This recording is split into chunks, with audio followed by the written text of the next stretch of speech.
Welcome to my channel guys. आज चाहिँ हामी शिक्षा मनोविज्ञान एजुकेसन साइकोलोजी पढ्दैछौँ होइन। यो चाहिँ बिएड सेकेन्ड इयरको सब्जेक्ट रहेको छ।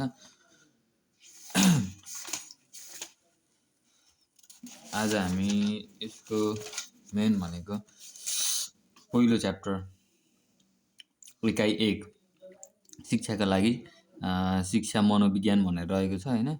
यसमा मेन भनेको हामीले सुरुमा बुझ्नुपर्ने भनेको मनोविज्ञानको अर्थ अनि मनोविज्ञानको परिभाषाहरू के रहेको छन् त्यो बुझ्नुपर्ने हुन्छ। अनि मेन आउन सक्ने भनेको अरू भनेको आउन त अब सबै सक्ने नै हो होइन, इम्पोर्टेन्ट छ। तर मेन हामीले फोकस गर्नुपर्ने भनेको शिक्षाको अर्थ र मनोविज्ञानको अर्थ र मनोविज्ञानका परिभाषाहरू जुन इम्पोर्टेन्ट छन्। यसलाई सुरुमा आज हामी हेर्नेछौँ।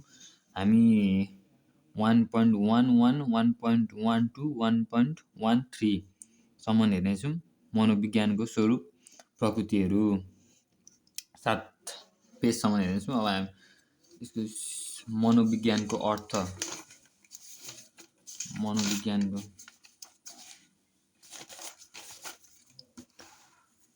मनोविज्ञानको अर्थमा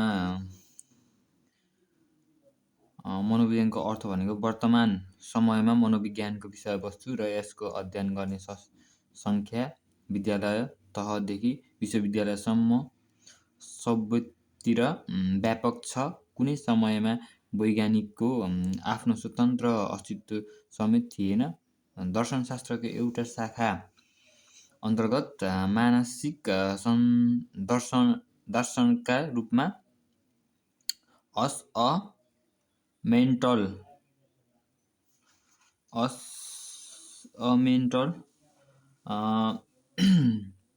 थियोलोजी मनोविज्ञानको सीमित पक्षको मात्रै अध्यापन हुने गर्थ्यो। मानव सभ्यताको विकास तथा क्रियाकलाप पढ्दै जाने क्रममा मनोविज्ञानमा पनि यसको प्रभाव प्रत्यक्ष रूपमा पर्यो। अब यो अरू हजुरहरूले हेर्नु होला होइन, स्क्रिनसट गरेर हेर्दा पनि हुन्छ। मनोविज्ञान मन र मस्तिष्कको विज्ञानको रूपमा भनेर यहाँ अर्को psychology the science of mind भन्छ होइन। यसमा विभिन्न व्यक्तिहरूले लेख्नुभएको छ। मनोविज्ञानका आत्मविज्ञानको रूपमा भनेर प्लेटो, डेमोक्रिटसहरूले लेख्नुभएको छ होइन। यता पनि रहेको छ मनोविज्ञानको।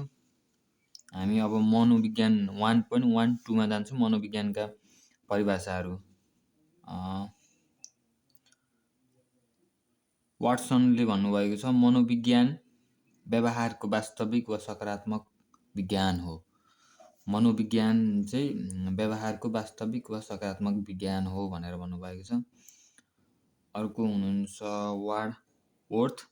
उहाँले भन्नुहुन्छ व्यक्तिको क्रियाकलाप वा उसले वातावरणको सम्बन्धमा गर्ने वैज्ञानिक अध्ययन नै मनोविज्ञान हो।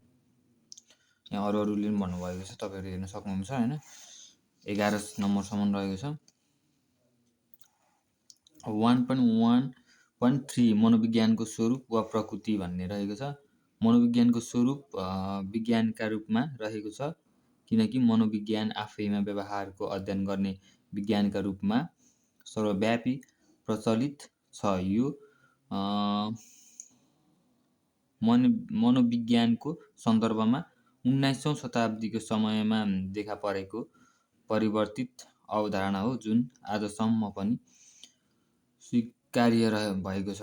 यसमा मेन कुराहरूलाई चाहिँ तपाईँहरूले टिप्पणी गरेर गर्न सक्नुहुन्छ होइन। रहेको छ विधा हो जसले विज्ञान सरह व्यवस्थित र वैज्ञानिक रूपबाट सत्य तथ्यको खोजी फ्याक्ट फाइन्डिङ गर्दछ। अर्को शब्दमा भन्दा मनोविज्ञानले वैज्ञानिक विधि तथा शैलीहरू अपनाएर मानव व्यवहारको क्रमबद्ध र व्यवस्थित रूपबाट अध्ययन गर्दछ।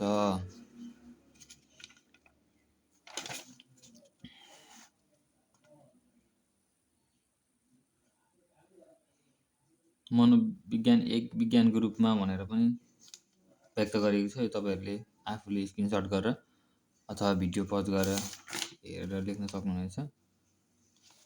यति नै रहेको छ हाम्रो 3 मनोविज्ञानको स्वरूप प्रकृतिहरू भनेर यसरी नै व्यक्त गर्न सकिन्छ। तपाईँहरूले मेन भनेको चाहिँ परिचय मनोविज्ञानको अर्थ, यसको परिचय, मनोवैज्ञानिकहरू कुन कुन हुन् भनेर सबै तपाईँहरूले हेर्न सक्नुहुन्छ। कुन कुनले के कुराहरू आविष्कार गरेको थिए, मतलब के परिभाषाहरू दिएका थिए केमा, त्यो तपाईँहरूले हेर्न सक्नुहुन्छ होइन। त्यो सबै यहाँ रहेको छ। उहाँहरूको परिभाषाहरूलाई पनि हेर्न सक्नुहुन्छ र तपाईँहरूले सक्नुहुन्छ भने, राम्रो लाग्यो हेर्नुभयो भने हेरिसकेपछि सब्सक्राइब र लाइक पनि गरिदिनु होला।